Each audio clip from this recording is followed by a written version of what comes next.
So the DualShock 4 comes with an integrated speaker, and a question a lot of people will talk about is how does this speaker impact the gameplay of the games you're playing? Unfortunately, there's no clear answer to that. That really is going to depend on the game and on the developers and how they integrate it.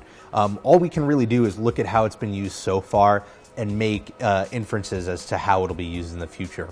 For instance, the PSN title that came out at launch called Resogun uses the speaker in a way that when the game informs you that there's a human to save, because it's a game where you're saving humans, it'll do it through the speaker rather than through the television. So you can, I guess, hear it closer, but that's just sort of an arbitrary example of how you can just throw in the speaker functionality. I think a more immersive example would be the Playroom. The Playroom is the augmented reality game that uses the PlayStation 4 camera, and that uses it in a really creative way because in that game you have these little robots who within the game live in the controller, and so you hear sounds coming out of the controller that would imply that there are these little robots in there moving around, and the little sound effects of things you do with the controller come out from the controller. So in sort of a fourth wall breaking way, it uses the sounds to sort of add another layer of immersion to the games. But beyond that, we really don't know how it's going to be used. It's entirely possible that a developer can put out a game that doesn't touch the speaker whatsoever.